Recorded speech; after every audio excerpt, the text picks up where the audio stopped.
Muy buenas tardes a todos. Yo me llamo Natalia Ruiz, soy profesora asociada del Departamento de Filosofía y Sociedad. Este es el segundo año, el segundo curso que doy clase de estética, de historia de la estética. Y os voy a presentar algunas ideas muy abiertas. Yo agradecería sobremanera que estuvierais dispuestos a dialogar, porque considero que es lo propio. Estáis en un seminario de doctorado de filosofía, entonces, bueno, también tenéis que aprovechar que vengan grandes profesores y os dan una clase magistral, pero bueno, la idea de un seminario como este sería que os presentáramos ideas y habláramos. Así que cuando Luis propuso los seminarios de este año, pues a mí se me ocurre una idea que luego enlace con otras y probablemente me hubiera gustado cerrarlo más, pero luego pensé que también tenía sus ventajas dejarlo abierto. Así que voy a presentar varias ideas que nadie ha dicho que vayan en línea. El principio y la conclusión, bueno, tienen que ver, pero la idea era proponer algunas ideas sobre esta cuestión y también, para que no parezca que los seminarios caen cada uno del cielo, sí que me gustaría enlazarlo, ya que gracias a que nos grabáis, primero la sesión del profesor Antonio Rivera, también me gustaría enlazarlo con ese nuevo proyecto que quiere lanzar de una educación estética como forma de estar en el mundo o desde luego como forma de romper una monoestructura de estar en el mundo. Entonces, yo voy a plantear las cuestiones o algunas cuestiones sobre el control, sobre un tema que sí que me preocupa mucho, que es algo que se ha multiplicado ahora, pero que ya venía de antes, que me da la sensación de que para vivir en un mundo audiovisual, buena parte de la gente no tiene conciencia de qué está pasando con las imágenes que ve o que, mejor dicho, consume. Entonces, creo que esa, por decirlo así, esa falta de análisis crítico sobre la cantidad de imágenes que nos rodean, nos invaden, es preocupante. Y esas imágenes, en cierta forma, no todas, pero muchas de ellas, ejercen sobre nosotros una forma de control. Generalmente sobre lo que suele interesar controlar nuestros hábitos de consumo. Hay otras cosas que parecen preocupantes. Entonces, esta idea se ha visto bastante multiplicada en los últimos años. Estaría la parte probablemente más desarrollada, que son las imágenes en relación al consumo, pero por supuesto la idea de las imágenes y la seguridad. Y con esto no quiero cuestionar la importancia que tienen las cámaras de cara a la seguridad personal y la seguridad internacional. Pero sí que es verdad que esta cuestión de las cámaras y la seguridad en relación a los avances tecnológicos, por ejemplo, están teniendo algunos desarrollos preocupantes que son los de reconocimiento facial. Yo no sé si leísteis algún asunto de estos en lo más crudo de la pandemia, el efecto que estaban teniendo, bueno, pues las mismas cámaras que probablemente te protegen de los robos, o se supone que te protegen de los robos, se estaban usando para saber si usted iba directamente al trabajo o no iba directamente al trabajo, como por caso. Pero hay pequeños problemas con respecto a esto, porque el reconocimiento facial no es de momento una tecnología perfecta, entonces esto también puede dar toda una serie de problemas, desde problemas en los aeropuertos hasta problemas con los cuerpos de seguridad. Y esta relación entre seguridad, control e imagen, y aquí ya es donde me quería centrar un poco, operación tiene una prehistoria antigua. Y entonces, de los primeros hechos que se sabe que se usaron las imágenes como forma de control, como forma de represión, fue tras la Comuna de París. No sé si alguna había visto antes alguna de estas fotos. Estas son las fotos que se hicieron en aquella primavera de 1871, tan contentos después de haber tirado la columna Abandono. Entonces vamos a situar un poco los hechos. Los acontecimientos de la Comuna de París fue pues, probablemente tercer acontecimiento con resultados militares, por decirlo así, que había sido fotografiado. El primero fue la Guerra de Crimea, que hay toda una historia detrás, porque fue complicadísimo, porque entonces las placas iban con odio húmedo, y al fotógrafo inglés que mandaron para allá, pues imaginaos una carreta por la Guerra de Crimea, con sus placas, con el colodión que perdía la temperatura. Y para colmo, cuando por fin ya conseguí hacer unas fotos y mandarlas, le dijeron en Londres que no se las publicaban porque eran derrotistas. Creo que la frase es esta tan típica, es que eran derrotistas. Hay una imagen bastante conocida que es la foto del camino por el que habían acribillado a uno de los cuerpos de la caballería inglesa. El segundo hecho, y de esto hay muchísimas fotos, es la Guerra de Secesión en Estados Unidos, donde ya hubo un volumen de fotos importantes porque la técnica fotográfica iba avanzando.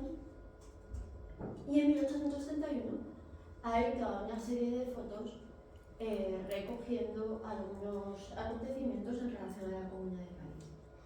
Entonces, la Comuna de París es un intento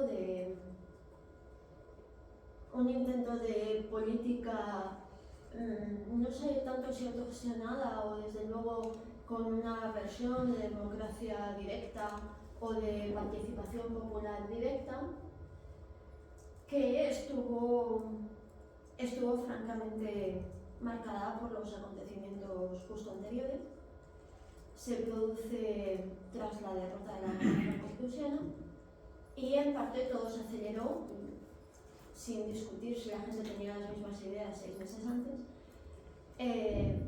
Todo esto se aceleró porque al pueblo de París le habían dejado abandonado, literalmente abandonado, ante la artillería prusiana. Entonces, pues aparte de aguantar un asedio, aparte de que entre las condiciones para firmar la rendición estaba aceptar que la artillería prusiana entrara en París. Pues los trabajadores, por decirlo así, los trabajadores de a pie, la gente sin grandes recursos, pues no había podido salir huyendo de París. Entonces, esto precipitó una situación de hambruna, una situación de paro, porque en el momento en que estas personas no eran dueñas de los talleres, pues mucha gente había salido huyendo y luego eso de volver lo fueron pensando, porque mientras estaban los tratados de paz, los prusianos pues, en Versalles es cuando firman la unificación alemana y el imperio alemán. Así que en un momento dado, que es marzo de 1871, se produce un levantamiento del pueblo de París porque se habían dejado los cañones en Montmartre. Entonces, el gobierno oficial seguía sin estar en París, estaban en Versalles, mandan a algunos soldados, pero la gente se lo toma muy a mal porque los cañones que estaban en la colina de Montmartre no se sabe muy bien porque no habían llevado nada realmente para llevárselos y pensaron que les iban a disparar. Y luego había, por decirlo así, una superposición de organismos de seguridad, porque estaba por un lado el ejército regular, pero estaba la llamada Guardia Nacional, que por decirlo así se había montado de emergencia entre la guerra franco-prusiana. La Guardia Nacional mayoritariamente se puso de parte del pueblo de París y se echó a los soldados. Efectivamente, tampoco hay que imaginarse que todo todo esto era una convención tranquila y demás. Se sabe que en aquellos primeros días pues, detienen a dos generales, a los que tras un juicio se les ejecuta. Uno de ellos se sabe que era el que había reprimido con mucha violencia la segunda fase de la revolución de 1848. En 1848 hubo dos revoluciones, la de febrero, que era la de un poco todo el mundo, para echar a Luis Felipe de Orleans, y ahí se habían unido pues, clase media, burgueses y los trabajadores, pero la gente de a pie estimó que les habían prometido muchas cosas que luego no les habían dado. Entonces entre junio y julio se volvieron a levantar y aquello no fue a ningún lado, les mandaban al ejército. De hecho, en 1871 había gente que había pasado por aquello, que lo recordaba vagamente, y a partir de ahí, en los distritos más obreros de París, intentan crear asociaciones, intentan sacar algunas leyes de emergencia, parte se instala en el ayuntamiento. Aparte, en París, no sé si alguna vez habéis estado, en París hay una organización que se mantiene hoy en día, que es la del Ayuntamiento Central, el Hotel de Ville, y luego está lo que aquí llamamos juntas de distrito, que no le hacemos ni caso, allí sí tienen importancia, son como mini ayuntamientos por distrito. Todo esto encaminado a organizar las cosas de otra manera, y en el mes de abril convocan unas elecciones, empiezan a sacar decretos como volver a suspender el pago de los alquileres, porque la gente no podía. Había también, por ejemplo, una de las peleas en ese momento era liberar objetos del Monte de Piedad, porque la gente se moría de hambre, entonces había empeñado todo, había empeñado los colchones, las mantas, lo que hiciera falta. Y en medio de, bueno, pues de esa efervescencia, todo se ha hecho con bastante alegría, se decide tirar la columna Vendôme como símbolo del imperialismo, porque en la guerra franco-prusiana, entre otras cosas, cae el segundo imperio con el sobrino de Napoleón, con Luis Napoleón Bonaparte, que bueno, no se sabe, nadie sabe por qué se metió en esa guerra, la perdió, y así salió de Francia. Y entonces, en la Place Vendôme, en medio, la columna actual es diferente, la columna de entonces tenía coronando, lo que veis, un Napoleón, así vestido un poco a la romana, ¿no? Un Napoleón. Y la tiran todos contentos, como símbolo del poder imperial. Hicieron un montón de fotos, todos felices. Allí, de haber tirado la columna, podéis ver que aparece gente con el uniforme de la Guardia Nacional, aparece gente trabajadora, aparecen los niños, las mujeres, como solía, o como se sabe que eran más o menos los actos de aquellos 2 meses que duró la columna. Parece ser que al mando de esta operación de tirar la columna Vendôme estaba el pintor Gustave Courbet, gran pintor de la mitad del XIX, considerado jefe de filas del realismo, muy cercano a algunos personajes políticos de la época, y que bueno, participó en las elecciones de abril, y que se volvió a hacer cargo de algo que anteriormente a la columna también se había hecho cargo, que era ocuparse vagamente de la supervisión o de la protección de los museos parisinos. Era algo cuando había empezado la guerra franco-prusiana también le habían encargado, y ahora, bueno, pues por decirlo así, con gente hacia el camino. Entonces, una vez reprimida la comuna, cosa que se hizo con una violencia absolutamente increíble, les mandaron como 130.000 soldados a acabar con aquel grupo de obreros. Aproximadamente una semana los muertos se cifran entre 20.000 y 30.000.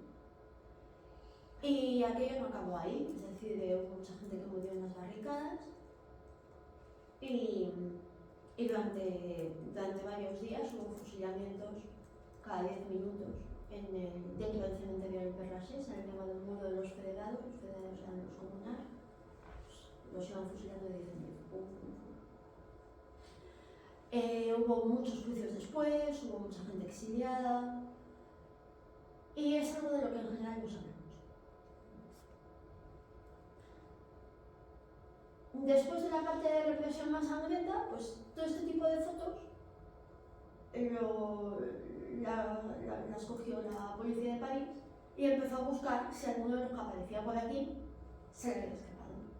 Que fue el caso de Courbet. A Courbet le pusieron un juicio, pusieron 6 meses de cárcel, una multa inmensa de 100.000 francos, una barbaridad para la época. Entonces, cuando salió de la cárcel, salió huyendo a Suiza, porque jamás iba a poder pagar eso.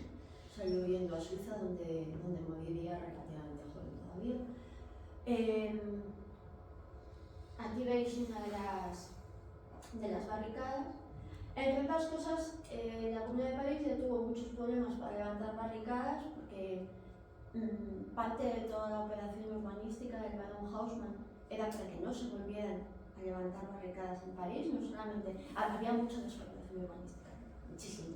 Fue una operación en términos económicos absolutamente increíble, pero parte de la idea era que no volviera a pasar lo del año 30, lo del año 48, y asegurarse que a Luis Napoleón Bonaparte nadie le iba a levantar barricadas y que no iba a haber superación popular, porque se consideraba la población de París particularmente levantista. Entonces, cuando a finales de mayo del 71 ya el ejército estaba a las puertas de París y empezó a entrar, tenían serias dificultades para poder taponar la calle de fuera, porque entraban por gigantescas avenidas. Y bueno, los últimos 15 días, por decirlo así, pues también ante la situación de desesperación, sí se quemaron varios edificios, el Ayuntamiento de París, ¿no? Y esta es bueno, pues una foto de los ejecutados, que hay unos cuantos también. Entonces, bueno, este es un poco la prehistoria de esa utilización de las imágenes como forma de control. Luego volveré sobre esto, sobre la Comuna de París. Y de hecho, esto que os contaba de cómo la calle, cómo las calles de París se habían organizado en grandes avenidas, pues era también una forma de control básica que tenía que ver con cosas que venían pasando desde 1800, que era la llamada organización panóptica, que, bueno, pues cualquiera de vosotros que habéis leído algo de Foucault le dedicó textos largo y tendido, porque coincidía con dos de los temas que más le interesaban a Foucault. Por un lado, que la idea de la historia de la locura, cómo se había organizado el tema de la enfermedad mental, y por otra parte lo que es propiamente la organización de prisiones. La forma panóptica básicamente es lo que veis aquí, que fue la de la clásica de las prisiones antiguas. La idea de que tienes un punto central desde el cual puedes vigilar. Esto también se puede organizar en términos no represivos. Muchos hospitales antiguos también se organizaban con la idea de que fuera fácil acceder a cualquier punto, pero sí que tuvo mucho que ver con la organización carcelaria y también con la organización de ese primer mundo de las fábricas. La idea era tenerlo todo organizado de forma que se pudiera vigilar el trabajo. Y esta idea del panóptico, ¿no? La idea de hay un punto desde el cual se ve todo, me gustaría combinarlo con esta idea. Esto es un dibujo de la arquitectura utópica de finales del 18. En realidad lo que se ve en el iris no es una cárcel, es un mundo. Pero sí que es verdad que el autor de este dibujo, Nicolas Ledoux, que es uno de los arquitectos de esa arquitectura visionaria de finales del 18, que mezclaba neoclasicismo a veces con ideas un poco curiosas, haciéndose llevar por la geometría pura, hace este dibujo donde se ve esa idea del teatro reflejado. Y aquí sí que es uno de los puntos que me gustaría plantear, ¿no? La idea de en esa forma de hacer un espectáculo de nuestras vidas, al cual oponemos más bien poquita resistencia, En realidad, el teatro de nuestras vidas en las pantallas es también una especie de panóptico continuo. Y bueno, os he traído, bueno, os he puesto aquí algunas de esas citas de Vigilar y Castigar, que bueno, probablemente sea el libro de Foucault que mejor resume sus investigaciones sobre el ámbito carcelario. Entonces, una de las cosas que plantea, que quizá no podríamos traer a nuestra vida actual, o a la cuestión de la imagen en nuestra vida actual, es cómo el concepto de ser visto cambia totalmente, ¿no? Él se pone a investigar el pasado, se pone a investigar en ese mundo de finales del 18, principios del 19, la primera industria, el intento de organizar mejor las cárceles, y lo que plantea es que hasta aquí ser visto era un privilegio. Era un privilegio de la aristocracia o de los reyes. Y se convierte en la forma de control por excelencia. Es decir, la idea de la imagen, la idea de conocer la vida de alguien, pasa a convertirse en la forma de control, tener todos los detalles, saber de dónde viene, saber qué se puede esperar, tenerlo continuamente a la vista. Entonces, ese ritual tradicional, llamadlo del antiguo régimen si queréis, por poner el nombre preciso, era el privilegio, claro, de los que habían ostentado el poder como forma evidente de, bueno, es que de mí se cuenta la historia y tengo derecho a las crónicas, vosotros no, vosotros sois los que estáis en el terruño, ¿no? Esa idea clara. Y en el momento en que se intenta aplicar un criterio científico o un criterio racional a las formas de control, pasa a ser al revés. De hecho, poco a poco, hasta llegar al mundo en el que vivimos, los que ostentan grandes cotas de poder, en realidad los vemos poco o nada, o cada vez menos, o ni siquiera sabemos quiénes son. Y en cambio, estamos continuamente hay algo que me he confundido escribiendo estos días con mi escribir a todo correr. Entonces, la idea de que continuamente estamos a la vista. Os puedo leer más citas, os he puesto aquí, pero os puedo poner más citas, ¿no? Por ejemplo, la idea de el examen invierte la economía de la visibilidad en el ejercicio del poder. El hecho de ser visto sin cesar, de poder ser visto constantemente, es lo que mantiene en su sometimiento al individuo disciplinario.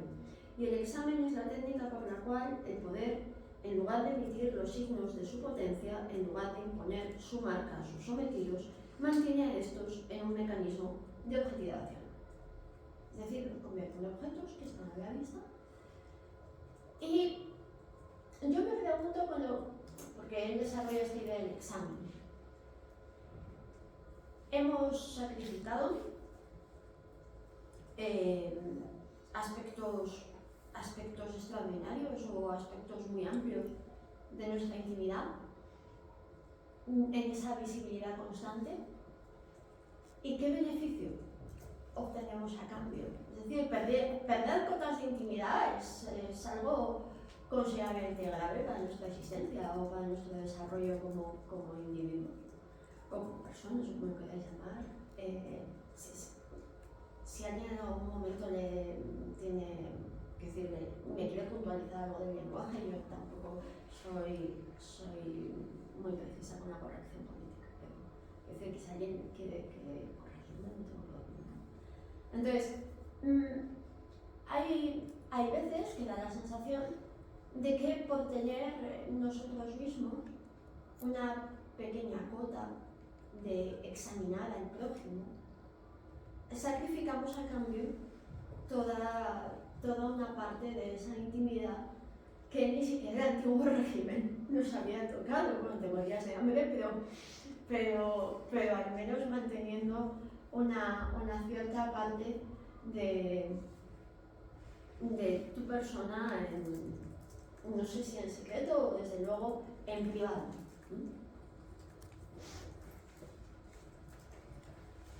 Y encontré, bueno, estaba reuniendo algunas ideas, encontré esta viñeta de Roto y me gustó realmente mucho la idea de que estamos sacrificando a las pantallas de luz azul aparte del sueño. Es decir, hasta qué punto estamos. Yo la primera, que cuando digo esto no lo penséis que es una cuestión generacional, por favor, no. Que es algo que me parecería además muy hipócrita, porque no es un tema de vuestra edad, ni de nuestra edad, es un tema general. Entonces la idea de, aparte de nuestra calidad del sueño, estamos realmente otorgando tiempo, otorgando intimidad, estamos descontrolando nuestra propia visibilidad. Y eso en función de estar integrados en el mundo, en función de nosotros también tener el derecho o el placer malsano de examinar a los demás, o porque creemos que no hay otra cuestión. El otro día ya lo comentamos, tuvimos una reunión del grupo de doctorados, estaban mirados. Por ejemplo, una de esas ideas que circulan ahora, bueno, lo primero es que tienes que estar presente, no se sabe por qué, tienes que estar presente en todas partes virtuales. Y esa forma en que nos convencen de que no hay tiempo, que también no es exactamente lo de hoy, pero también es algo que me intriga enormemente. ¿Por qué aceptamos que nos convenzan de que no tenemos tiempo y de que todo tiene que ser cada vez más rápido porque no hay tiempo? Bueno, TikTok se han inventado para que dure, que es minuto y medio, hay una duración, pero no tenía por qué ser así. No. Con tal que no suban los vídeos, no es. Entonces, bueno, esta cuestión la quería relacionar también con las imágenes y con la propia crítica que hacen, por decirlo así, los medios que trabajan con la imagen a la imagen. Y quería traeros a colación algo que para vosotros es antiguo, que no sé si alguno ha visto. ¿Alguien ha visto el show de Truman? ¿Todos? ¿Sí? Vale. Bueno, el show de Truman, hay una parte muy interesante, que es una película del año 98. Entonces, el año 98 es antes del gran triunfo de los realities modelo Gran Hermano. Entonces, plantea esta especie de situación distópica que luego se ha hecho básicamente realidad. No tienes a un muchacho como el protagonista que no ha conocido otra cosa. Es una sátira, es decir, no hay por decirlo así, no hay una estructuración perfecta en la cual uno se pregunte, bueno, ¿cómo ha llegado hasta los 20 años sin hacerse otro cuestionamiento? También la película no solamente critica los medios, también criticaba ampliamente una forma de vida muy conservadora, muy tradicional de ciertas zonas de Estados Unidos. Y lo interesante es que sigue teniendo cierta validez. Cuando uno se pregunta ciertas campañas de opinión que tienen lugar pues cada vez que hay algún tipo de elecciones en Estados Unidos, uno no puede creerse, bueno, pero esta gente no va a ver ningún periódico en el móvil, no enciende la radio, ¿cómo pueden creerse determinadas campañas de Twitter? Bueno, tendría bastante que ver con esto, ¿no? Y otro aspecto, si habéis visto en los propongo, os había traído el corte. Esos momentos absolutamente increíbles del show de Truman en que está discutiendo con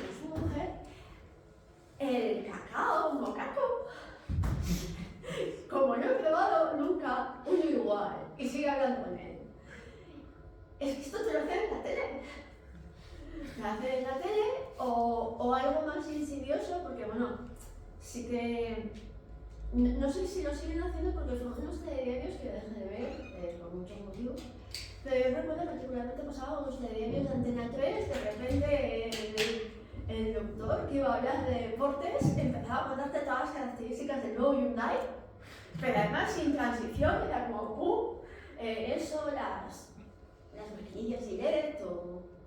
O yo recuerdo ya un momento que los ojos me salían de las órbitas enunciando las patatas con uso, que fue ya el momento cumple.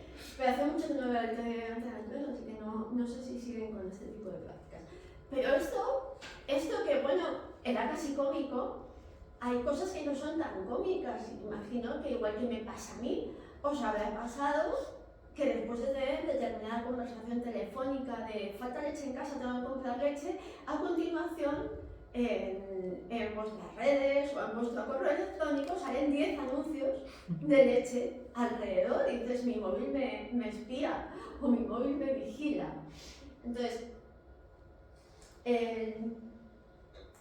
bueno, aquí no tenemos puerta por la que salir y los medios en los que vivimos, los medios audiovisuales o los medios en relación con la imagen, probablemente nuestro comportamiento individual no nos va a cambiar. Es verdad que sí que algunas cosas se pueden frenar, la publicidad no mucho, pero sí que podríamos tener una mayor conciencia de la imagen. Entonces, bueno, en relación a sobre Truman, pues claro, había una serie de textos de Baudrillard, sobre todo, sobre la cultura del simulacro, que eran tal cual. Y lo que pasa es que probablemente, según los medios de la imagen se han multiplicado con la imagen digital y con la cultura de las redes sociales, por llamarlo de algún modo amplio, la idea de vivir casi en un simulacro constante es enorme.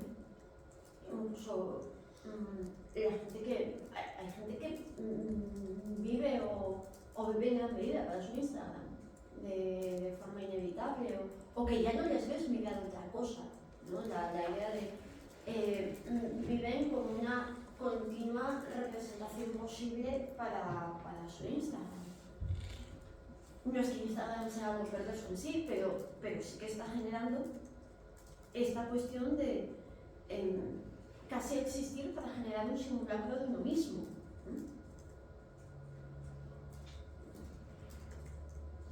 Y llegados a este punto,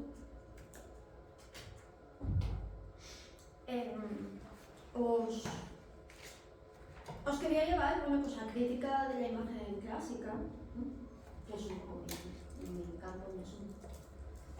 Entonces, las imágenes se pueden usar de muchas formas. Y os voy a poner un par de ejemplos clásicos de Godard. No sé qué conocimiento tenéis de Godard, qué habéis visto de Godard. Me interesaría, bueno, os voy a poner un par de fragmentos de ensayos sobre cosas que pueden ser servidos pues, un poco de introducción a cómo él entendía la imagen. Godard fue sobre todo alguien, independientemente de los años en torno al 68, que estuvo más implicado políticamente, pero Godard fue alguien que vivió para el cine. Entonces, él entendía que su forma de estar en el mundo era el cine y la imagen cinematográfica. Y que eso era lo que le había dado su lugar en el mundo y dedicó básicamente toda su carrera a pensar. Pensar con imágenes, pensar sobre las imágenes, pero sobre todo pensar con las imágenes. Y esta era probablemente su reflexión más clara, es que las imágenes se pueden usar para pensar, cosa que la gente se olvida. Y la imagen cinematográfica, por su propia naturaleza, es una imagen en continuidad. Entonces, no es como un cuadro. Y conste que a Godard le gustaba mucho la pintura, pero no es como un cuadro. Entonces, Pensar que una imagen es como un fotograma parado, como os he puesto antes, el sol de Truman, siempre ha sido un error. Una imagen está en relación con la de antes, con la de después y con lo que hagas con el sonido circundante, ¿no? Para él la idea es esa relación. Y visto de esta forma,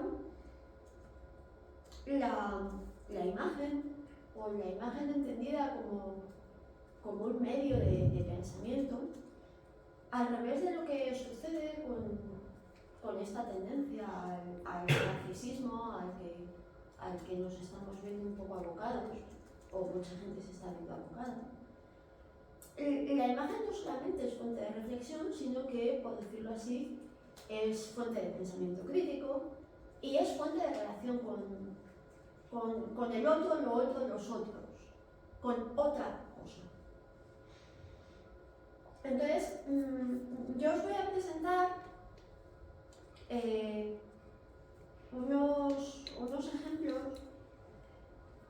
Esto que, bueno, es de fotograma que veis aquí, es de un ensayo que se llama Sietayak. Entonces, Sietayak se puede traducir de algo así como aquí en otro lugar. Ayer es una palabra terrible para traducir en francés. Pero bueno, es algo así como aquí en otro lugar. Forma parte, o es el primer gran ensayo que hace en los años centrales de los 70, y él literalmente lo que va a hacer es volver a pensar sobre imágenes que tenía. Entonces, la carrera cinematográfica de Godard tuvo un éxito bastante rápido. Rueda el primer largometraje en el 59. Y entonces durante 5 o 6 años tiene mucho éxito. Forma parte de esa explosión de la Nouvelle Vague, donde se planteaba hacer cine de otra forma, donde se planteaba hacer cine que tenía que ver con la gente joven, donde básicamente todos los directores tenían una cultura cinéfila fuerte, entonces ellos de hecho muchos ni siquiera habían pasado por una escuela de cine, lo que sabían era hacer cine a través de haber visto cine, pero lo que querían era saber más de cine para sacar ese mundo de ellos y aquella reclamación de vamos a hacer un cine de nosotros la gente joven. Hacia el año 66, Godard empieza a hacer películas donde, cuando menos, introduce factores sociológicos notorios, como 2 o 3 cosas que se veía, por ejemplo hablaba de la prostitución ocasional en los nuevos barrios sociales de París. Y en el 67 rueda todas estas que fueron las 2 películas más políticas, La Chinoise y Weekend, que la Chinoise hablaba de los estudiantes maoístas y Weekend es una crítica realmente muy muy agresiva de la vida burguesa. Es una sátira tremenda. Y llegados los acontecimientos de mayo del 68, pues Godard decide que su papel que su papel como cineasta es ser coherente con lo que está pasando, y decide formar un colectivo con otros cineastas, empiezan a firmar con el nombre del cineasta soviético Sigabertov, deciden no usar su nombre. En el caso de los otros, pues me da gente muy conocida, en el caso de Godard sí, pero realmente firmar con su nombre. Y Godard se preocupa ante todo y sobre todo por intentar alcanzar una nueva gramática cinematográfica. Son películas no muy sencillas de ver, porque esa gramática cinematográfica pues no se ha cambiado y poca gente ha intentado hacer cambios y sigue siendo difícil ver otro tipo de películas. Y en medio de ese momento, de muy finales de los 60, bueno, pues ellos van yendo a distintos lugares donde les ofrecen algo de financiación, el contenido de las películas también está muy marcado ideológicamente. Godard en ese asunto claramente se le ve que es lo que le preocupa es rodar de otra manera. Y en el año 70, las autoridades de la Revolución Palestina, a Godard y a otro miembro del grupo, a Jean-Pierre Golan, les ofrecen una cierta financiación si van allí a Palestina a rodar. Y están 2 meses, están bastante tiempo rodando.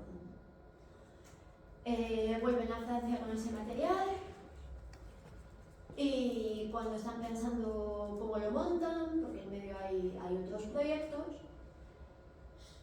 se queda, sobre todo Godard, se queda todo un poco parado porque entre los movimientos internos de la Revolución Palestina, pues Jordania decide masacrar a toda una serie de grupos resistentes palestinos. Esto visto ya desde, claro, está en mal, pero es decir, visto desde fuera, que ni siquiera entiendes muy bien todos los matices, se quedan, ya qué hacemos con todo este material. Y mientras tanto Godard se ha puesto a rodar Todo va bien, donde habían venido a trabajar con él pues sus estrellas, Jane Fonda, Yves Montand, estrellas también muy significadas políticamente. Él tiene un accidente de moto tremendo, se pasa un año casi en el hospital, operación tras operación. Y cuando consigue terminar Todo va bien, básicamente decide cortar con su dinámica anterior de director estrella, cortar con la dinámica de cineasta político estrella y con su nueva pareja, se habían conocido hace poco, con la fotógrafa y cineasta Marie Neville, se va a vivir a Grenoble. Grenoble es una población de los Alpes franceses y se va allí, se podía haber ido a otro sitio. Se va allí porque allí se ha instalado Viviana, que era un gran fabricante de cámaras. Entonces Godard es de los directores que mantuvo siempre que lo primero que vas a cineasta es conocer tus medios. Conoce con qué ruedas, cómo ruedas, qué medios técnicos tiene.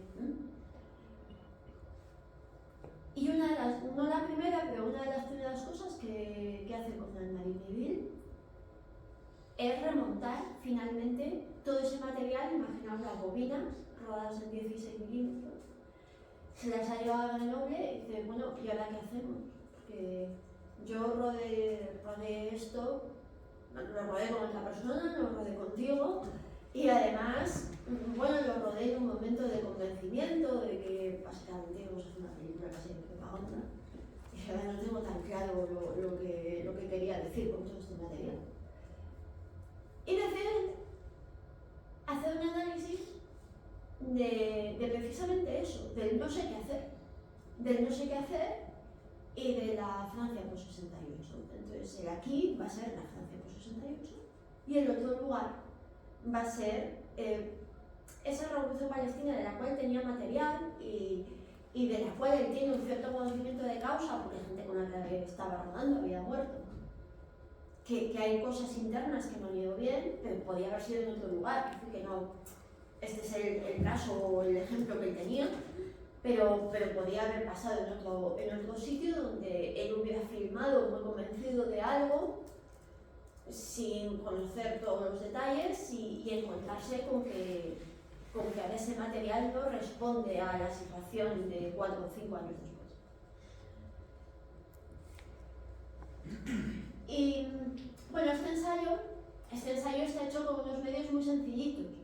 En los años 70, Godard, que no fue el único cineasta, todo se ha dicho, intentó experimentar tanto con el vídeo, que entonces estaba en pañales el sistema de vídeo, como conseguir algún encargo de la tele, que a mí me parece inaudito. O sea, encargaran a alguien semejante a Godard algún capítulo de la tele. Él hizo dos pequeñas series para la tele, una se llama 6 veces 2 y la otra se llama France Tour de Saint-Fan, la vuelta a Francia de dos niños, que se llamaba así un antiguo libro clásico de lecturas infantiles, y es un niño y una niña muy pequeñitos, 5 o 6 años.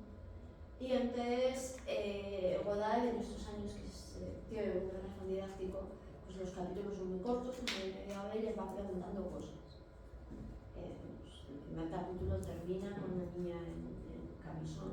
¿Y tú qué has hecho el niño del cole? Pues nada, he hecho unos deberes y he cenado y he jugado. ¿Y tu mamá? Pues mi mamá se hace la compra, planchaba, echaba comida. ¿Y tu mamá no hace nada y no juega? Pues no. Entonces, bueno, es un momento donde Godard insiste mucho sobre la pregunta, ¿no? Es con un afán, como os digo, un poco como en el colegio. Vamos a preguntar cómo los niños en el colegio y por qué. Vamos a ver. Entonces, bueno, pues por ejemplo, esta idea de visión taller, las imágenes y los sonidos. Y como os decía, ¿no? Es el aquí de esa Francia pues, 68 y el otro lugar de Palestina visto desde Occidente. Y os quería poner un fragmento que viene de aquí.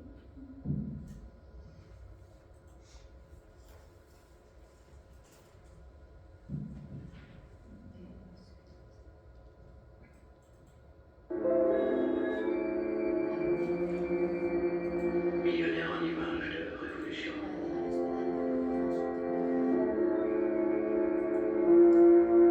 Alors on voit qui?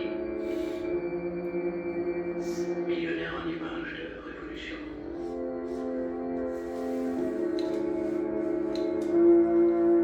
Alors on voit qui s'est finalement passé dans ce film, ce qui se passe dans n'importe quel film américain où La volonté du peuple. j'ai additionné, tu as additionné. La lutte armée. Le travail politique. La guerre prolongée. Jusqu'à la victoire.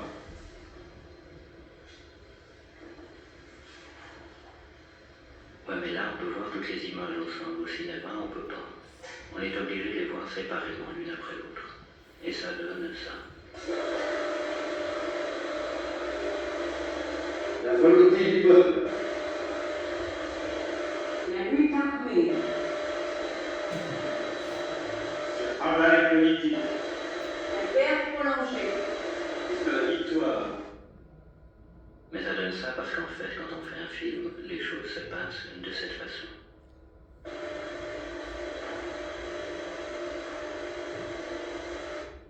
Chaque fois, une image vient remplacer l'autre.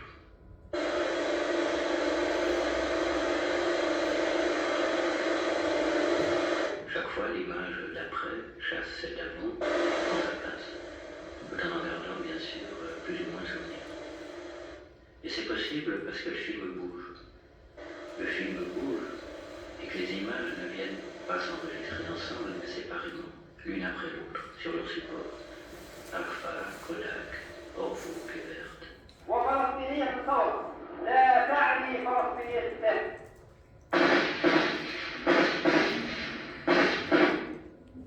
منذ بدأت الصهيونية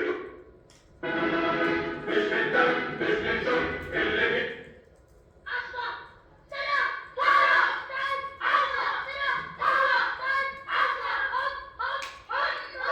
Et au total, c'est le temps qui a remplacé l'espace et par là sa place. Ou plutôt, L'espace. La volonté du peuple. c'est de l'espace qui s'est enregistré sur le film sous une autre forme. Le temps. La volonté du peuple. L'espace. La lutte armée. Qui n'est plus tout à fait l'espace, mais une sorte de traduction, une sorte de sentiment que l'on a de cet espace, L'espace. Le travail politique. c'est-à-dire le temps. Le temps. Le travail politique. L'espace. La guerre prolongée. Et le film, c'est-à-dire en somme des images à la chaîne, Le temps. La guerre prolongée. rend bien compte à travers cette série d'images de ma double identité, espace et temps, enchaînés l'un à l'autre, Le temps. Jusqu'à la victoire. comme deux travailleurs sur la chaîne, où chacun est à la fois la copie et l'original de l'autre. Bon, alors comment employer son temps, occuper son espace? Comment s'organise un emploi du temps? Comment s'organise une chaîne? Ben, comme ça, comme ça, comme ça. Mais aussi comme ça.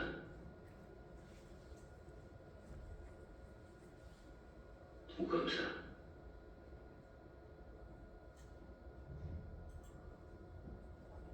Entonces, bueno, con montajes a veces más o menos provocadores, Pero sí que son unos años donde él plantea este pensamiento en imagen de una forma muy didáctica, ¿no? Hay un texto muy bonito de Salviedane que hablaba de la pedagogía godariana. Son unos años donde él insiste una y otra vez en cómo pensar con imágenes y en hacer evidente para el público, para las personas, cómo se puede pensar en imágenes y cómo normalmente no somos conscientes o no queremos ser conscientes, o la educación que recibimos con respecto al audiovisual no nos conduce a ser conscientes de las cadenas de imágenes que pasan ante nuestros ojos. La película, bueno, este es un fragmento más cortito. En 1970, ce film s'appelait Victoire. En 1975, il s'appelle Ici. En 1970, ce film s'appelait Victoire. En 1975, il s'appelle Ici et ailleurs. Ici, une famille française qui regarde la télé. Ailleurs, des images de la révolution palestinienne. Ici, aujourd'hui, le bruit est l'image de ce bruit d'aujourd'hui. Ailleurs, d'abord hier, à l'étranger, ensuite demain. Ici, des images toutes simples. Des enfants regardent la télévision avant de faire leurs devoirs et après la soupe. Ailleurs, des images toutes simples. Des fellaïns critiquent la façon dont ils ont franchi la rivière sous les mitrailleuses israéliennes. Mais d'où vient-il que nous avons été incapables de voir et d'écouter ces images toutes simples et que nous avons, comme tout le monde, dit autre chose à propos d'elles, autre chose que ce qu'elles disaient pourtant? Sans doute est-ce que nous ne savons ni voir ni entendre, ou alors que le son est trop fort et couvre la réalité. Apprendre à voir ici pour entendre ailleurs. Apprendre à s'entendre parler pour voir ce que font les autres. Les autres, c'est ailleurs de notre ici.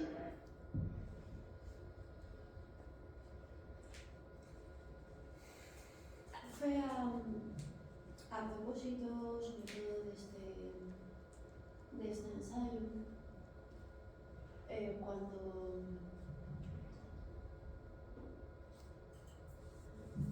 cuando Deleuze escribió el texto donde él explicaba que lo importante en Godard es la conjunción. Entonces él explicaba que, claro, en esta salida muy evidente lo de la conjunción y, porque continuamente estaban con ello, pero él trataba de explicar que lo importante era la idea de intersticio. Entonces, ¿qué quiere decir con el intersticio? Incluso en términos de historia cinematográfica, Godard no propone, Godard, que fue uno de los grandes maestros del montaje, no propone un montaje de conclusión cerrada, por decirlo así, al estilo de Eisenstein. No propone tampoco un montaje de narrativa clásica americana, no fue el principio que creó Griffith, que luego se ha mantenido tal cual, que básicamente es ahorrar tiempos intermedios y conducir la historia con cierto ritmo. Y Eisenstein, basándose en un concepto bastante básico de la dialéctica, pues generalmente lo que lleva es una conclusión relativamente cerrada, ¿no? Que es una tesis, una antítesis, y a continuación cierra la cadena, siendo maravilloso. Entonces, Godard, cuando eligió el nombre de Siga Bertov para ese grupo de los años militantes, pues lo hizo como conocimiento de causa. Siga Bertov fue un cineasta muy interesante que luego, pues, bueno, a ver, no fue purgado, pero básicamente se quedó sin dinero para trabajar. Pasado el año, el 27 resistió, a partir del año 30, pues ya no le dieron nada para trabajar. Entonces, Siga Bertov, aparte de que había sido un revolucionario convencido, él creía en el cine como máquina. Cosa muy ingenua quizá, pero hay que pensar en 1920. Y él lo que planteaba era directamente justaposiciones de imágenes. Entonces, él se hizo bastante célebre por los noticiarios, que no queda casi nada, y lo que fácilmente podéis ver, que pues, tiene muy fácil acceso online, es El hombre de la cámara. El hombre de la cámara, que es del año 29, básicamente era el culmen de todo lo que él había ido desarrollando en esos noticiarios filmados. Entonces, básicamente la idea de Bertov era dejarlo abierto, era crear montajes de imágenes, a veces más rápidos, a veces no tan rápidos, pero intentar que no hubiera un hilo narrativo perfilado. No es que tampoco, pues, por ejemplo, El hombre de la cámara pues sí algo que fue muy clásico entonces, que era el transcurso de la vida en una ciudad a lo largo de un día, pero no existe, por decirlo así, una continuidad narrativa clara, y la idea es que pues, la gente, quizá Bertov estaba muy ilusionado con lo de por fin puedo ver a través de una cámara que no tiene mis prejuicios, en su terminología, prejuicios de mi educación burguesa. La cámara ve de forma pura, no como yo, pero probablemente las enseñanzas de Bertov, pues uno de los que más intentó sacar partido fue Godard, esa idea de, no, es que hay que mostrar una imagen y la siguiente, y esa imagen y la otra dejan un espacio vacío. O sea, imaginaos esto virtualmente, ¿no? Deja un espacio que es el que tiene que ocupar el espectador. Otra cosa es que a los espectadores les guste tener que hacer ese esfuerzo, pero Godard, de hecho, incluso si a finales de los 70, bueno, pues decide volver a rodar en 35 milímetros en formato cine, pues tampoco vuelve a hacer nada muy convencional. Sobre todo se aseguraba que le financiaran proyectos, no que le controlaran la producción, y incluso sus largometrajes pues no obedecen nunca a una narrativa clásica. En lo que llamaríamos sus ensayos, sus cineensayos, es más evidente este trabajo sobre el montaje, ¿no? No sé si alguno habéis visto algún fragmento de las Histoires du Cinéma. Las Histoires du Cinéma es su visión personal sobre cómo había sido la historia del cine, o cómo no había sido finalmente la historia del cine, que eso también sería una de las cuestiones que circulan. La relación del cine con el siglo XX, la relación del cine con la cultura anterior que venía del siglo XIX, ya fuera la de la novela o la de la pintura. Todo eso es un montaje muy complejo, porque en vez de poner una imagen y otra y que uno le tenga que buscar el sentido, pues en vez de eso empieza a subir los elementos que juntan como si fuera un sándwich, ¿no? Empieza a poner imagen, 1 o 2 capas de sonido, más unos letreros que cruzan, y entonces la idea es, bueno, yo aquí te ofrezco mi visión, entonces usted puede opinar lo mismo o no, o sacar la conclusión que le parezca bien, o solo decir que si las cosas pasan muy rápido, o que no estoy de acuerdo. Entonces él lo que proponía, se hizo conocido lo de las, entre paréntesis, las historias, ¿no?, del cine, pero él lo que proponía era eso, y de hecho están organizadas en 8 capítulos, y los capítulos no obedecen a capítulo 1, 1895 no es lo mismo, no. Él va contando un poco esa relación suya con el cine. En lo que estamos hablando del control, bueno, Godard tiene claro que el arte del cine, según él, es el arte del montaje. Existe otra cosa que la pintura, existe otra cosa que la fotografía, el cine implica un montaje. Esto es lo que hay. Godard, de hecho, bueno, se valió de otros medios a partir de los 70, es decir, que incluso el vídeo, en los últimos años llegó a en digital, pero para él siempre el montaje incluso se lo imaginaba muy físicamente, ¿no? La idea de cortas fotogramas y los vegas. Entonces, de hecho, en las Histoires hay varias alusiones a que es para él el montaje, ¿no? Utiliza un par de citas, una que es del cineasta Robert Bresson, otra que es del poeta Pierre Berry, ¿no? Que no son iguales, pero vienen a decir cosas parecidas, ¿no? la idea de acercar cosas que uno no se esperaba que fueran acercadas y que produzcan una sorpresa. Y sin lugar a dudas, bueno, pues en un momento dado, hay varias alusiones, pero en un momento dado que Godard, bueno, pues enlaza toda una serie de fragmentos en homenaje al cine italiano de la posguerra, bueno, pues articula esta idea, es lo de, para Godard el cine debería ser esto, un pensamiento que forma una forma que piensa, ¿no? La idea del cine crea formas, no crea una imagen quieta, crea formas audiovisuales. Y esas formas deberían articular el pensamiento. Un pensamiento abierto para aquel que lo mira y que le generan las imágenes o un impacto o ningún impacto o lo que venga a ser. Respecto a nuestro tema, obviamente si hubiera no sé si una mayor educación audiovisual, pero si hubiera una mayor conciencia de cómo funcionan las cadenas de imágenes, pues el control que las imágenes ejercen sobre nosotros quizá fuera un poquito menor, o al menos tendríamos una idea más clara de qué sucede ante las cadenas de imágenes. Esto no quiere decir que Godard no admita la ficción, por decirlo así. Godard es un señor que trabajando de crítico y que pasó muchas horas viendo cine. Y de hecho en las historias, bueno, os puedo poner un cachito, no vamos mal de tiempo. Hay una sección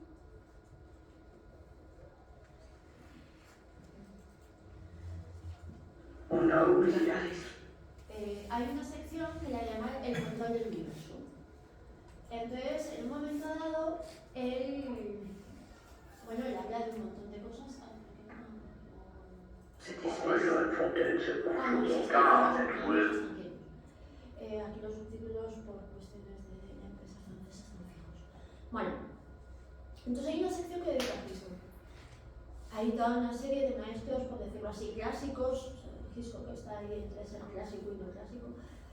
Hay una serie de maestros clásicos del cine, lo que la actividad mucho, pero como él, en gran parte de las historias está insistiendo una y otra vez de que el cine debería haber servido para pensar, porque las imágenes tienen mucho que ver con el pensamiento. Las imágenes en contraste y en contraposición es una forma de crear pensamiento. Él dice, bueno, pues vamos a hablar de alguno de sus maestros, pues también salen imágenes de los cineastas, igual que de Chaplin, pero a Hitchcock le dedica un fragmento de 10 minutos o tengo minutos. ¿Por qué? Porque realmente Hitchcock generaba una fascinación en el espectador en los años que hizo las grandes películas o las que hizo en Hollywood. Generaba una fascinación absoluta, porque la gente no seguía el hilo en la famosa historia del McGuffin. Es que muchas veces le argumento las películas de Hitchcock que es una absurdidad total. Y de hecho hay algunas que hay cosas que no acaban de casar muy bien. No importa, la gente persigue sobre todo objetos. Esto es una de las cosas fascinantes del poder de las imágenes de Hitchcock. Hitchcock había empezado con el cine mudo, lo manejaba muy bien. Entonces generalmente tú persigues un objeto porque él ha decidido que no te centres ahí. Entonces perseguirás el famoso vaso con una botella dentro, con una bombilla para cambiar el iluminado, el mechero que es el extraño en un tren, y otra serie de objetos. Entonces, el propio Hitchcock lo decía, ¿no? El libro que publicó Truffaut hizo una serie de entrevistas y publicó un libro. Hitchcock lo decía abiertamente, bueno, llamaba tonto al espectador de milagro, pero es que la gente se sienta y no entiende que una imagen va detrás de otra. Entonces, Godard le reconoce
Bueno. Entonces,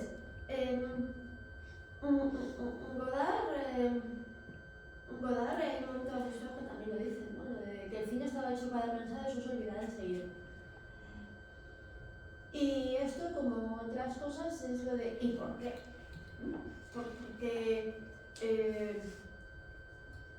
¿Por qué se decidió hacerlo de una manera? Bueno, pues probablemente porque enseguida, en cuanto se pasó de las pequeñas comedias de 5 minutos, cuando empezó a haber más rollos y las películas eran más largas, durante mucho tiempo hacer cine ha sido muy caro.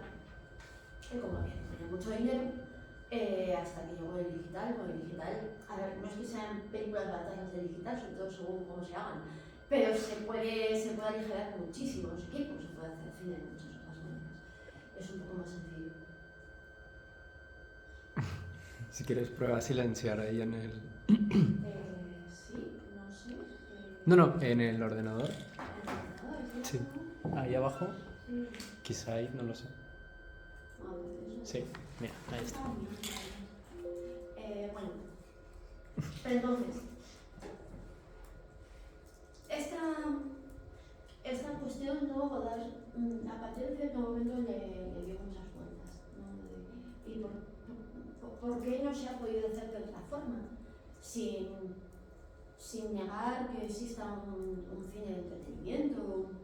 Y quizá la parte más increíble sería lo de, ya que hemos llegado a otros medios, rodar en 35, incluso en 16, al final te hacía falta un equipo, ¿no? Hay alguna de estas peliculitas de Romer, tipo el Rayo Verde, que nadie sabe cómo salieron adelante, ¿no? Equipos de 10 personas, eso rodado en analógico, no tan sencillo de ver. Pero ahora que se pueden hacer otras cosas, ¿por qué se sigue sin hacer? Es decir, pues ¿por qué mayoritariamente, no digo que no haya intentos, pero por qué mayoritariamente se sigue sin hacer? ¿Y por qué también siempre ha tenido tan mala recepción? Es decir, ¿por qué el cine ensayo? ¿O por qué el cine ensayo, bien sea el planteamiento casi siempre de Godard de montajes muy dinámicos, o bien sea otras ideas sobre el cine en formato de largo plano secuencia, como era la de los Stroke? Porque esto se lleva de mano. Y aquí me gustaría recordar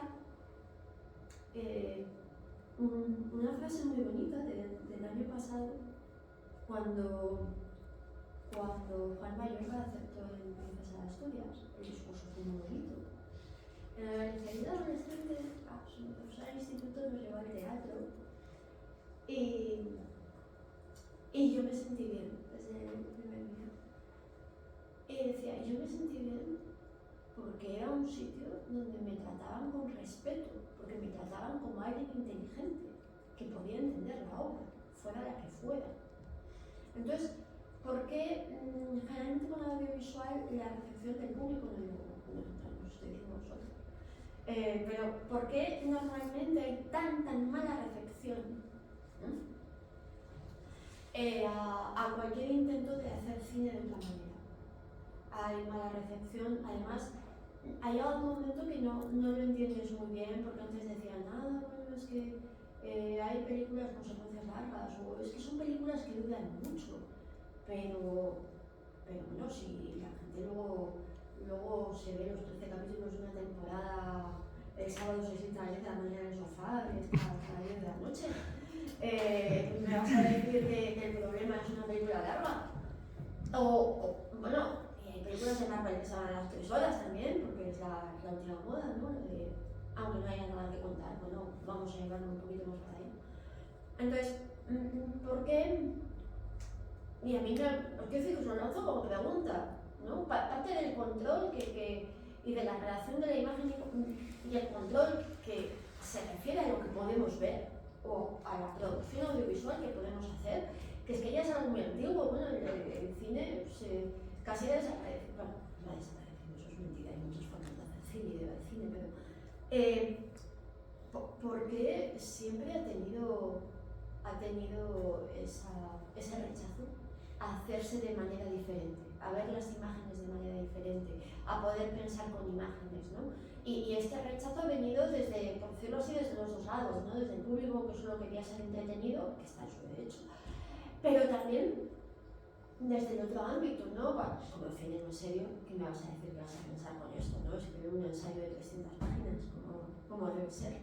Entonces, siempre ha existido un poco esa tensión por la cual se ha seguido haciendo masivamente una producción audiovisual donde hay pues, resistentes en su forma no solamente de hacer cine ensayo, que me hace falta todos los días aquí hablar de cosas muy profundas, pero de hacer ficción, ¿no? Pues, por ejemplo, Jean-Marie Straub y Damien Diez, buena parte de sus películas, técnicamente son ficción, ¿no? Son ficciones a partir de un texto de Hölderlin o a partir de un texto de Pavese, ¿no? Pero las hacen de otra manera. Entonces, siempre ha existido un poco la idea del producto de consumo y esa idea de que solamente se acepte como producto de consumo, sí que es una forma de ejercer un control sobre el espectador. Y la parte que nos queda, y espero también vuestras intervenciones, la parte que nos queda la voy a dedicar a un cineasta para cerrar el círculo con lo que teníamos al principio. La voy a dedicar a Peter Watkins, que es alguien que de hecho, bueno, pues como hace 20 años que no puede hacer cine, porque ya no tiene ninguna financiación ni alternativa, pues ya 20 años dedicado a escribir textos y a veces dar alguna charla y de hecho está traducido en español un texto sobre la crítica a los medios, ahora se me viene a la cabeza si es la crítica a los medios, la crisis de los medios. Peter Watkins es un cineasta británico, nació en 1935, es muy mayor, aún está vivo, es muy mayor.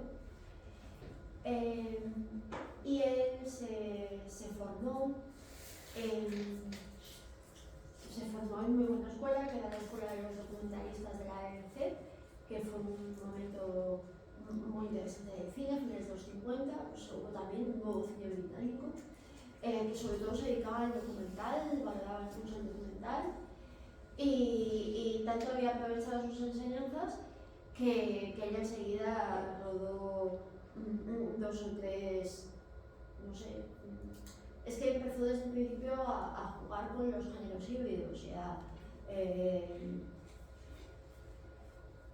un documental ficcionado, podríamos llamarlo, falso documental, falso en el sentido de que tenía una parte actuada, no es que el contenido fuera falso.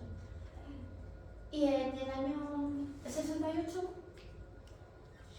rodó un documental que se llama The War Game, el juego de la guerra, y empiezan a emitirlo y al poco tiempo, creo que se estaba proyectando en cine, la BBC le echa una nueva ojeada y lo prohíbe. Pero lo prohíbe, que consiguió que lo prohibieran en varios países de Europa. Y no se volvió a ver hasta los años 80. La paradoja de esto, que fue una paradoja grande, es que en medio de esto, pues el documental había iniciado su recorrido y se llevó el Oscar.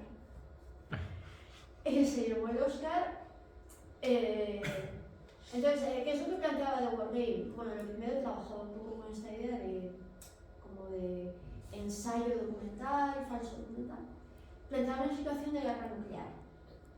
Watkins siempre ha sido alguien pues, de ideas sociales muy avanzadas y muy preocupado pues en ese momento, bueno, ahora también vivimos bajo la amenaza nuclear, pero sí que hubo un momento de la Guerra Fría que era algo que sentías más cercano, ¿no? Es lo de, bueno, pues yo no sé si es que ahora directamente es que pensaba, bueno, de algo hay que morir. No, quiero decir que eso sigue estando ahí, las cabezas nucleares están ahí, pero ya ni siquiera lo pensamos. Pero bueno, en los años 60 es verdad que en mitad de la Guerra Fría existía una especie de tensión, ¿no? Ahora casi pensamos, bueno, es que antes se nos va a terminar de derretir un instante, vamos a morir todos los ahogados antes de que tiren la gran cabeza nuclear. De hecho, ahora él también está muy preocupado por el ecologismo. Entonces, bueno, con eso de que ganar el Oscar, en círculos relativamente alternativos de Estados Unidos, tenéis que pensar que como son los años 68, 69, para el 69-70 Estados Unidos cambia mucho con la llegada de Nixon. Pero, a ver, existe un cierto círculo alternativo y rueda Punishment Park, que era una especie de distopía muy agresiva.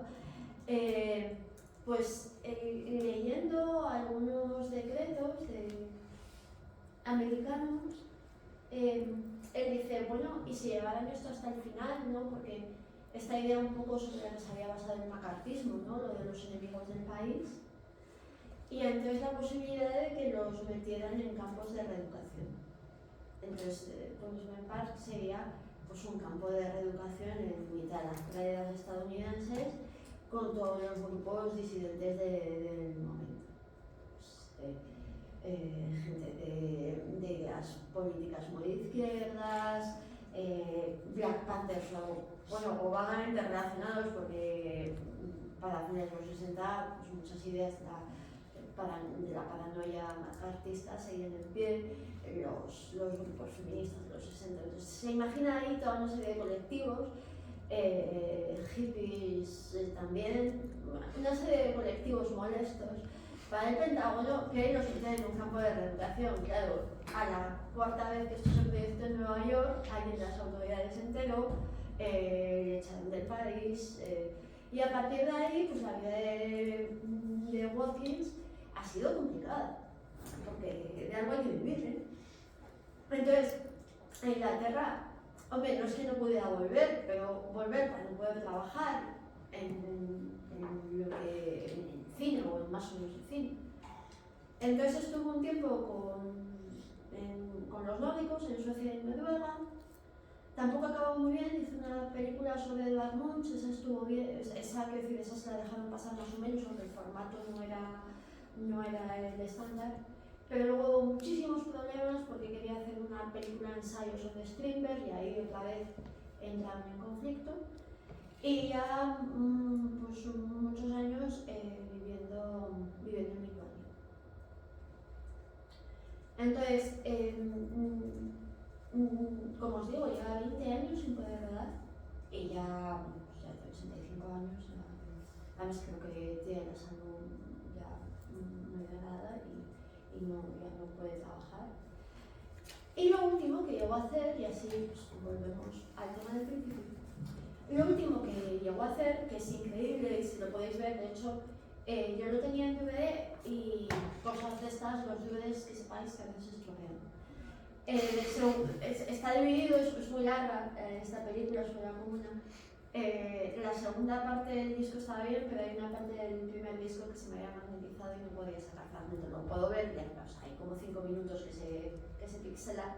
Entonces están los enlaces, hay gente que amablemente lo ha subido caritativamente a la red. Entonces, en el año 99 se dan una conjunción de casualidades y le dan algo de financiación, algo. O sea, hay que pensar que él filma todo esto, lo prepara mucho y muy bien, pero tiene que filmar en un plazo más o menos de 2 semanas. Un rodaje estándar, incluso un rodaje alternativo, se subía a 2 o 3 meses. Entonces, quiero decir que le dan una financiación bastante limitada. Entonces, era la idea. Todo esto empieza porque en el Museo d'Orsay de París iban a hacer una exposición reuniendo obras en torno a la Comuna de París y bueno, pues querían financiar algún proyecto. Ellos, en torno a esos años, también hablaron, pues, por ejemplo, con los Stroop, que sabían que a los Stroop les gustaba mucho Cézanne, que trabajaran algo a partir de las frases recogidas de Cézanne. Bueno, luego el problema es que también pasó con los Stroop, luego no les gustaba nada. Pero de momento debía haber alguien ahí a cargo del departamento de audiovisuales con ganas de arriesgarse. Y por otra parte estaba una productora que se llamaba 13 Productions, o 13 Production, perdón, la francesa, y luego Arte, que entonces era todavía la SER. No sé si conocéis Arte TV. Pues investigad un poquito. Arte TV, que es una web gratis. Arte TV durante un tiempo con Wattpad no se portaron bien. Hay que reconocer que ayudaron a financiar muchos documentales, incluso películas no mainstream. Entonces era una conjunción franco-alemana y la idea era hacer pues un poco documentales de investigación, historia del arte, historia, temas también de sociología. Y bueno, la web, tenéis una parte de la web en español, es decir, que la parte francesa y alemana tiene más cosas subidas, pero hay una parte también con los productos subtitulados. Entonces, ¿qué va a suceder? Que lo va a rodar, pero él plantea algo acorde con sus ideas. Entonces él decide, voy a rodar algo sobre la comuna. No, bueno, aparte de eso, aunque hubiera tenido dinero, no me lo imagino encargando 500 trajes de vestuario y me los vas a disfrazar a todos. Bueno, la gente sale vestida más o menos, y sí, vamos a recrear 25 calles de París para hacer esto. No. Entonces él lo plantea, la gente va vestida más o menos de época, pero plantea que sea participativo de verdad. Bueno, la comuna fue una experiencia política con alto grado de participación, donde además una de las reivindicaciones más insistentes de la comuna era el tema educativo, que en eso se remontaba la Constitución, que no se llegó a poner en marcha durante la Revolución Francesa del 93, que era más avanzada y eso quedó en suspenso porque se crea el Comité de Educación Pública y está en el terror debido a las amenazas externas o por el propio proceso de purgas internas. El caso es que la Constitución del 93 no llegó a ponerse en marcha. Y entonces era una de las cosas que decía era pues, la gran implementación de la educación pública laica para todo el mundo. Entonces una de las reclamaciones de la comuna era el tema educativo, porque la educación pasada el tiempo había vuelto a caer en manos de las órdenes religiosas al 90%, por lo menos. Y entonces era la idea de una educación pública y laica, en el sentido de que teníamos una educación laica y en el sentido más básico de ascensor social, es que no puede ser. Y de hecho en la comuna tuvieron mucha participación también las mujeres trabajadoras del país, porque también una de las cosas que reclamaban es, y cuando, bueno, agradecemos mucho a las monjas que nos hayan dado algunas clases, pero al final que nos enseñan a coser y poco más, a coser y a rezar. Entonces nosotras también queremos poder tener un oficio. Entonces, Watkins, imbuido del objeto, ¿no? Imbuido del objeto del que quiere hablar, decide que en vez de actuar, él dice, bueno, al final tenía mucha gente en el estudio y obviamente pues como director un poco tienes que regular, que si no, no sale el producto adelante, pero imbuido de este mismo espíritu dice, no, yo quiero que los que participen en la película reflexionen sobre el tema. Entonces, como sabían que bueno, pues no iba a haber ni mucho dinero ni muchos medios, hubo 2 o 3 personas del equipo de Watkins investigando durante muchos meses, un montón de libros, recopilando información, etc. Y luego pues participó un grupo de teatro alternativo si queréis, un grupo de teatro, y luego hay mucha gente que no son actores. En un gesto también de reivindicación, bueno, pues como se sabe que en la Comuna de París muchos extranjeros inmigrantes que vivían en los barrios populares tomaron partido por los comuneros pues decidieron que a un montón de sin papeles de la zona donde estaban rodando las afueras de París, en Montreuil, pues los contrataban una semana o dos. Querían también, y esta es una parte muy interesante, querían también que la gente que le parece un hecho histórico horroroso la Comuna, que expresara también sus opiniones, y entonces pusieron un anuncio en la prensa tradicional francesa, en el Figaro. Y decía, ¿usted quiere hacer de burgués en mi película o de burguesa en mi película y decir su opinión sobre la Comuna de París? Y entonces, bueno, pues a dos contra el lanzamiento, el experimento es muy complejo de organizar porque lo que hace es, en un estudio no muy grande, él rodó en una fábrica abandonada. Es bonito porque la fábrica se había levantado sus antiguos estudios de Miguel, pero la fábrica abandonada, un director artístico capaz de sacar recursos, pero la idea es montar 4 o 5 calles y una plaza. Y entonces se concentra en la gente, es decir, se concentra en la gente y lo que hace es alguien que siempre ha sido muy crítico con los medios, como Watkins, imagina las posibilidades de ver cómo nos acercamos a los hechos. Entonces imagina que hubiera existido una tele oficial, la tele de Versalles, un señor médico,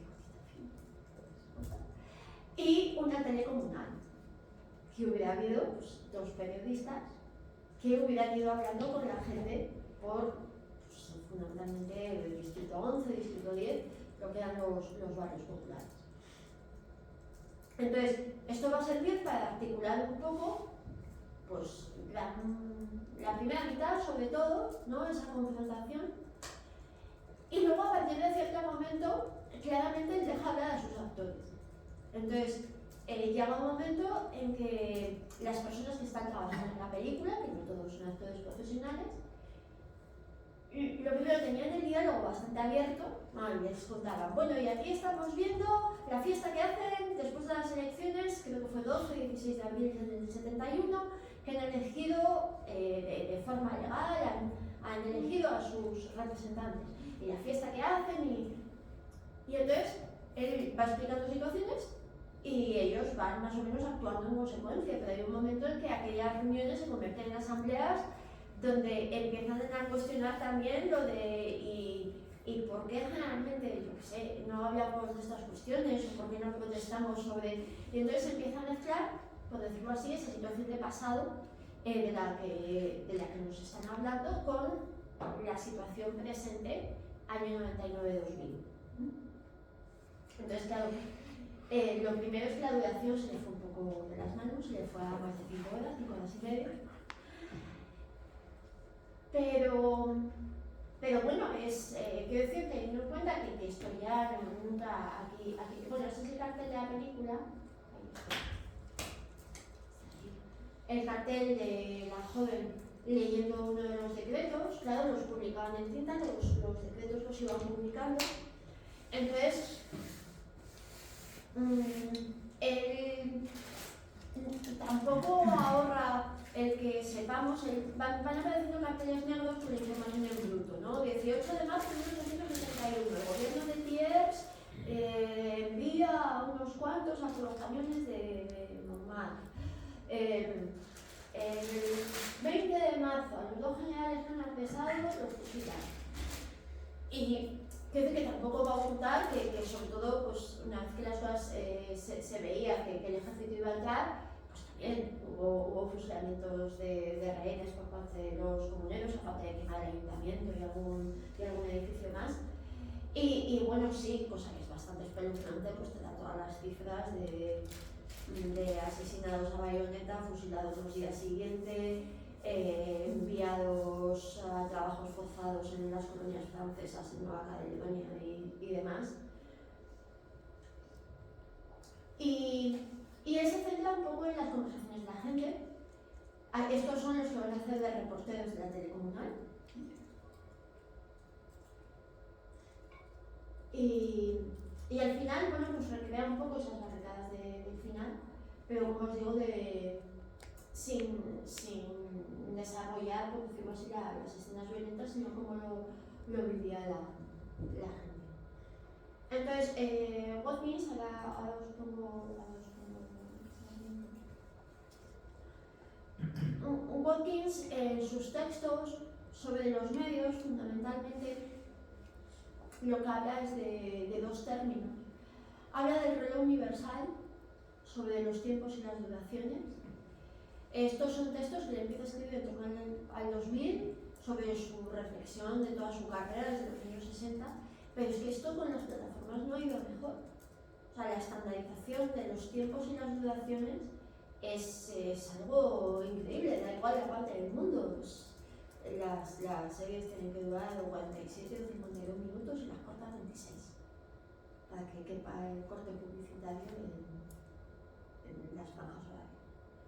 Entonces está lo del reloj universal, que lo podéis asumir como control para continuamente tratarnos como consumidores y no como espectadores, que ya no solamente de espectadores expectantes que estás así mirando a ver qué te ponen, sino que directamente ya estás visto como el consumidor de productos.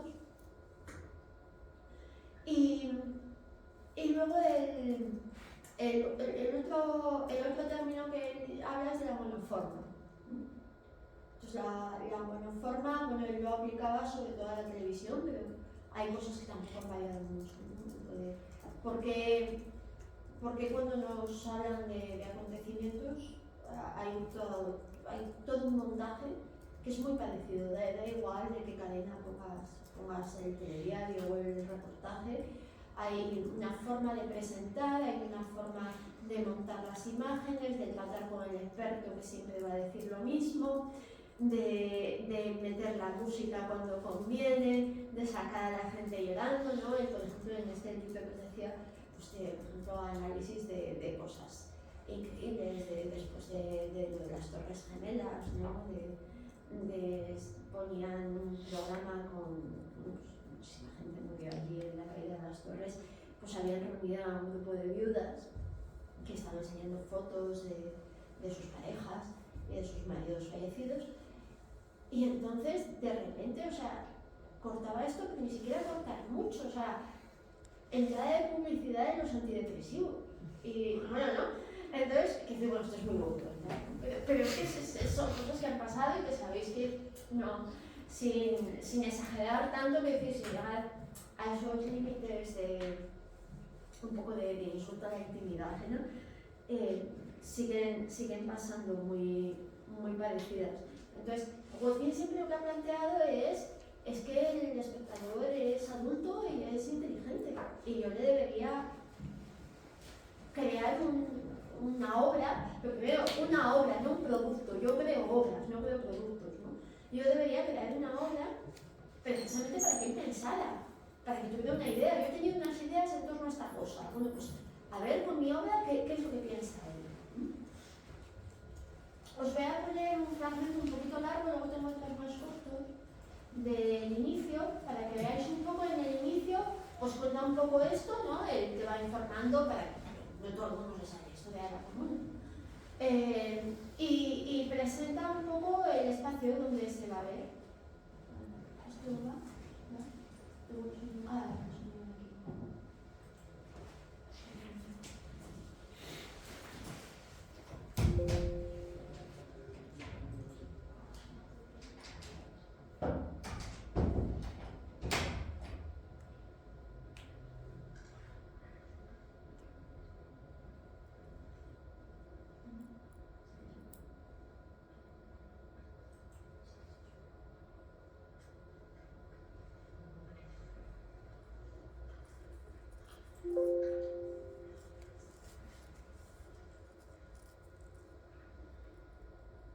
Je m'appelle Gérard Watkins et je joue le rôle d'un journaliste de la télévision dans ce film qui est à la fois un film sur la commune de Paris et un film sur le rôle du mass média dans la société d'hier et d'aujourd'hui.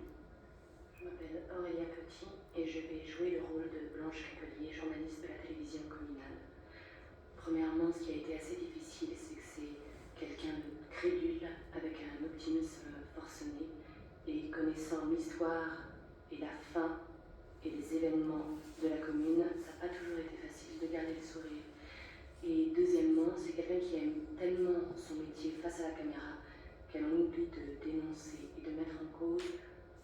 l'histoire des médias, ce qu'elle représente entièrement. Ces locaux sont actuellement investis par Armand Gatti et sa compagnie La Parole Errante. En avril de cette année, Peter Watkins et 13 Productions ont entamé la construction du décor du film et ont essayé de recréer l'atmosphère du 11e arrondissement pendant la Commune de Paris. Nous voudrions maintenant vous présenter l'espace où nous avons travaillé pendant 3 semaines.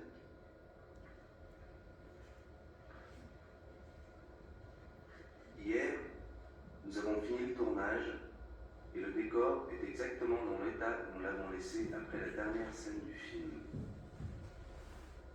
Le texte qui suit sera ajouté dans quelques mois.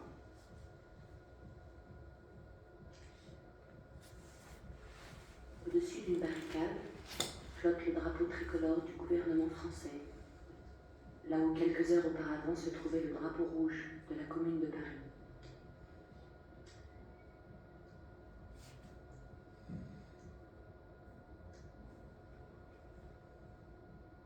Sur la gauche se trouve ce qui reste de la mairie, où le sous-comité révolutionnaire du 11e jouissait jusqu'à hier d'un pouvoir absolu.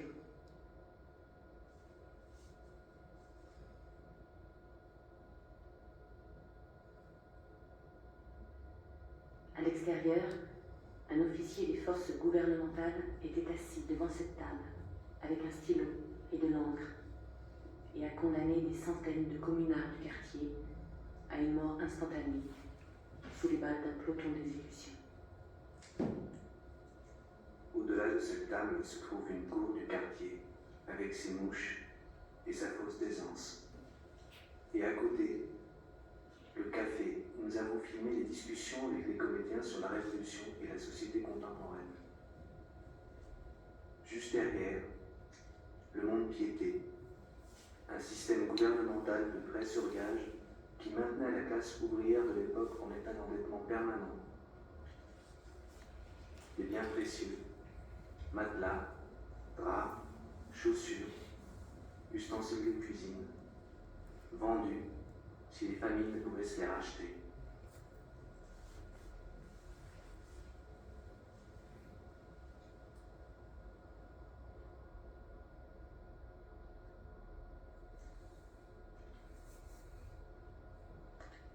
Un canon, financé sur les maigres ressources de la communauté locale, repose, délaissé.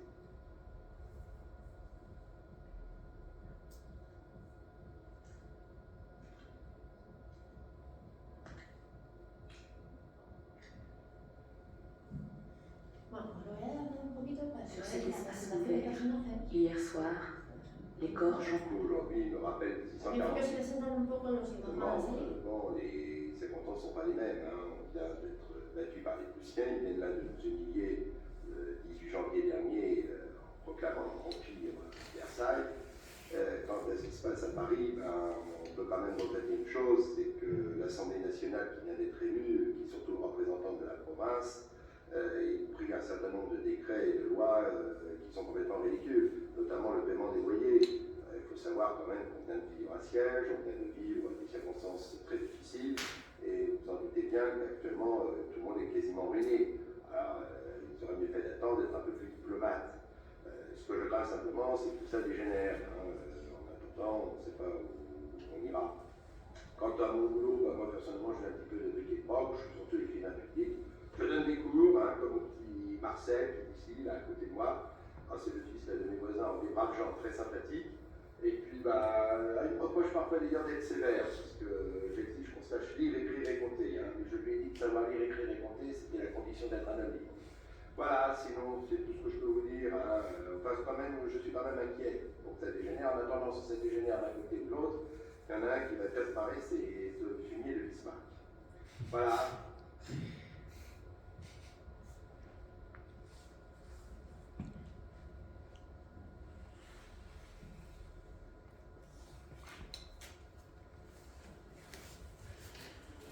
Le quartier, on a fait crever.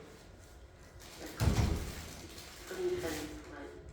Que Fiorelli intenta poner varias opiniones. Esta, por ejemplo, dice que si la hija no le ha llevado a la bruja, Sa place, un orphelinat, sûre que ça va être peu heureusement qu'ils étaient là, parce qu'avec le métier que je fais, je suis sage-femme, donc je ne pouvais pas m'occuper d'elle. Je peux vous dire que ça bouge en ce moment dans Paris. Hein. Le maire au-dessus, là, on l'a élu. Il parle de faire des écoles laïques. Il en faut des écoles, l'instruction, il en faut. Les gosses dans les mains. La grande place devant l'hôtel de ville est maintenant noire au monde.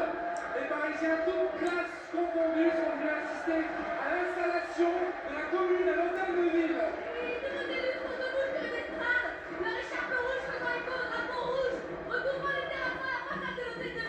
Résultat des élections, il y a 80 élus. Seulement 12 sièges restent à pourvoir. 13 élus du comité central de la garde nationale, 4 radicaux, 15 membres du parti des maires, 9 blanquistes, 4 néo-jacobins et 11 socialistes indépendants.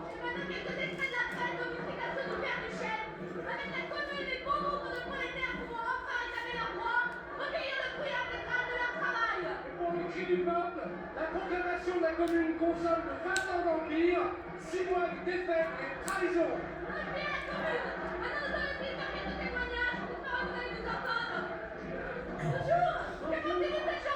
C'est une séance journée belle, en plus c'est beau.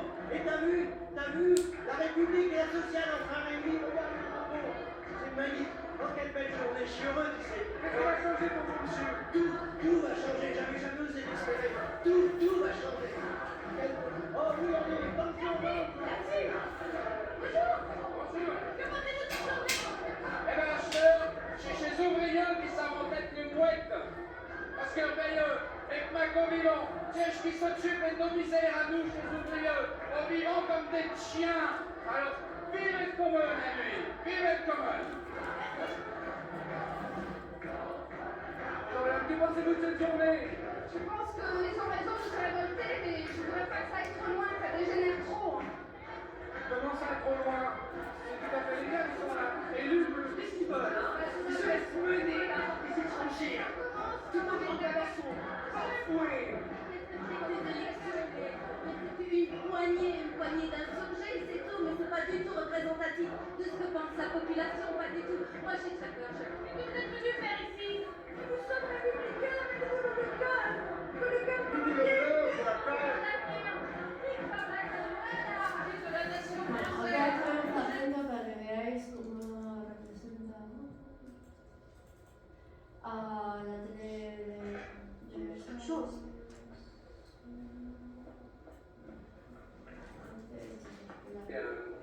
On est dans la commune, on fait une débattre de ça, et faire en sorte que ça change, débattre de ça, et faire en sorte que ça change, réinterroger tout le profil, l'éducation, tout ça. Voilà, ça pour moi, je ne vois pas d'autres moyens de révolutionnaire que ça. Pour moi, ça, c'est révolutionnaire. Et après, effectivement, il se pose des problèmes de captation de pouvoir par les individus, ça c'est le problème de l'ego. Peut-être qu'il faudrait laisser l'ego au vestiaire, ne serait-ce que momentanément. Mais je sais bien, mais c'est un fantasme, comme la révolution, hein, c'est un rêve. Donc, alors, essayons au moins de parler de ça, qu'est-ce qui est possible de rêver. Alors, rêvons à notre système sans profit, et comment on fait pour l'inventer. Alors là, mais non, la grande question, c'est comment? C'est ça, la police, c'est pas pour brûler, c'est pour construire quand même. Écoutez tout le monde, quel que soit sa association sexe, son âge. Moi, les écoles, je vois quand même, mon fils était beaucoup plus performant dans ses premières années qu'il ne l'est maintenant. C'est pas l'école de la République qui l'a fait ce système. Alors on parle beaucoup, par exemple, de l'organisation sociale du travail. Alors, laissez-moi vous dire, moi qui ai vécu sous l'Empire, que l'organisation sociale du travail, dont nous prenons les travail de la commune, ne date pas d'aujourd'hui. Mais le prince, quand il était prisonnier à Ham en 1844, a écrit un petit ouvrage tout à fait intéressant qui s'appelle L'extinction du paupérisme. Permettez-moi de vous en lire 3 ou 4 lignes. Quand il dit de prince, il s'agit De Louis-Napoléon Bonaparte. Oui, parce qu'à l'époque, c'était pour moi le prince. Mais il s'agit de Louis-Napoléon Bonaparte, devenu l'empereur Napoléon. Voilà ce qu'écrivait donc Louis-Napoléon Bonaparte. La classe ouvrière ne possède rien. Il faut la rendre propriétaire. Elle n'a de richesse que ses bras. Il faut donner à ses bras un emploi utile pour tous. Elle est comme un peuple d'Ilotes au milieu d'un peuple de Sibarites. Il faut lui donner une place dans nos sociétés et attacher ses intérêts à ceux du sol. Enfin, elle est une organisation et sans lien, sans droit et sans avenir. Il faut lui donner des droits et un avenir et la relever à ses propres yeux par l'association. Vous savez comme moi ce qu'est l'association, c'est le droit donné par l'Empire à se rassembler, à s'organiser, à se syndiquer et à faire grève. Alors ça, on ne le dit pas aujourd'hui. La commune nous parle des droits du peuple, des droits des travailleurs. Ces droits avaient été donnés par l'empereur. Oui, si je... El emperador no se os olvide que había dado un golpe de estado en el 51. Entonces, bueno, yo de esto es la de las mujeres.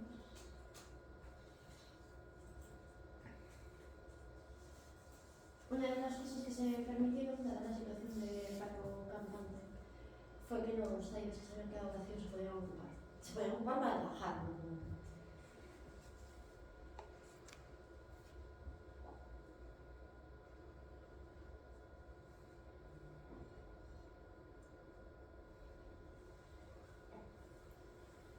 Alors moi je voudrais parler du travail que je suis en train de faire depuis tout sur le film de la commune, qui est un travail assez nouveau, parce que c'est un processus qui a donc un début et une fin, et qui parlera de la commune, et on raconte une révolution. Et pendant ce tournage, en tant que travailleuse, en tant que comédienne dans ce film, il nous a fallu tout un groupe trouver notre démocratie pour pouvoir avancer pendant ce processus, laisser la place aux autres, pouvoir prendre la sienne. Et puis, je trouvais qu'il y avait un parallélisme avec la commune, parce que je pense que c'était très très difficile, parce que c'est difficile d'être démocrate quand il y a des désirs très forts, quand les gens sont poussés par des énergies décevantes, et que la foule rend les choses difficiles à atteindre profondément. Et dans ce film, on avait parfois cette joie qui partait comme ça, et on partait avec quelques déceptions qui nous faisaient retomber, rechercher notre place.